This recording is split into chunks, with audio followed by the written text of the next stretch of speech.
ഇപ്പം Sergio Lobera എന്ന പേര് കേട്ടാൽ എല്ലാണോ ചിരിക്കും.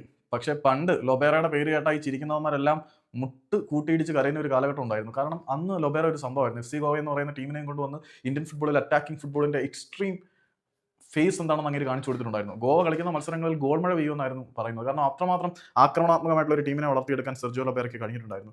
കേരള ബ്ലാസ്റ്റേഴ്സിനെതിരെയാണ് സെർജിയോ ലൊബേറയുടെ പുതിയ ക്ലബ്ബായിട്ടുള്ള ഒഡീഷ എഫ്സിയുടെ നാളത്തെ മത്സരം. അതിന് മുന്നോടിയായിട്ടുള്ള പ്രീ മാച്ച് പ്രസ് കോൺഫറൻസിൽ അദ്ദേഹം പറഞ്ഞിരിക്കുന്നത് എങ്ങനെയാണ്, we know the potential of Kerala Blasters. Kerala ബ്ലാസ്റ്റേഴ്സിന്റെ പൊട്ടൻഷ്യൽ എത്രമാത്രം ഉണ്ടെന്ന് ഞങ്ങൾക്ക് നന്നായിട്ട് അറിയാം. It will be A difficult game. ഇതൊരു ബുദ്ധിമുട്ടേറിയ മത്സരം തന്നെ ആയിരിക്കും എന്ന കാര്യത്തിൽ സംശയമൊന്നുമില്ല.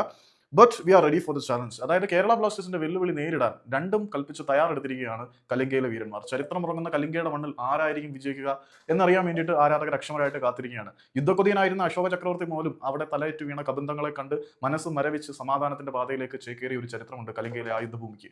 പിന്നീട് അശോകൻ ബുദ്ധമതത്തിന്റെയും സമാധാനത്തിന്റെയും ഒക്കെ പ്രചാരകനായി മാറി. ആ അശോകന്റെ മനസ്സ് മാറ്റിയ ചോര ഒരുപാട് വീണ ചരിത്രമുറങ്ങുന്ന കലിംഗയുടെ മണ്ണിൽ കേരള ബ്ലാസ്റ്റേഴ്സിനെ നേരിടാൻ രണ്ടും കൽപ്പിച്ച് കലിംഗയിലെ വീരന്മാർ തയ്യാറെടുക്കുമ്പോൾ എന്തായിരിക്കും ബലം എന്ന് കാത്തിരുന്ന് കാണാം. ഏതായാലും കേരള ബ്ലാസ്റ്റേഴ്സിനെ കുറിച്ച് പുള്ളി പറഞ്ഞിരിക്കുന്നത് കേരള ബ്ലാസ്റ്റേഴ്സ് ഒരു മികച്ച ടീമാണെന്നും കേരള ബ്ലാസ്റ്റേഴ്സിന്റെ പൊട്ടൻഷ്യൽ എത്രമാത്രം ഉണ്ടെന്നും ഞങ്ങൾക്കറിയാം. ഇതൊരു ബുദ്ധിമുട്ടേറിയ മത്സരമായിരിക്കും എന്നുള്ള യാഥാർത്ഥ്യ ബോധം ഞങ്ങൾക്കുണ്ട്. പക്ഷേ ഞങ്ങൾ എന്തും നേരിടാൻ തയ്യാറാണ്. ഞങ്ങൾ വളരെയധികം പ്രിപ്പയർഡ് ആയിട്ടാണ് ബ്ലാസ്റ്റേഴ്സിനെ ഞങ്ങളുടെ മടയിൽ സ്വീകരിക്കാൻ കാത്തിരിക്കുന്നതെന്ന് സെർജിയോ ലൊബേറ പറയുമ്പോൾ അതൊരു പുഞ്ചിരിയിൽ ചാലിച്ച വെല്ലുവിളിയും ഭീഷണിയും ഒക്കെ തന്നെയാണ്.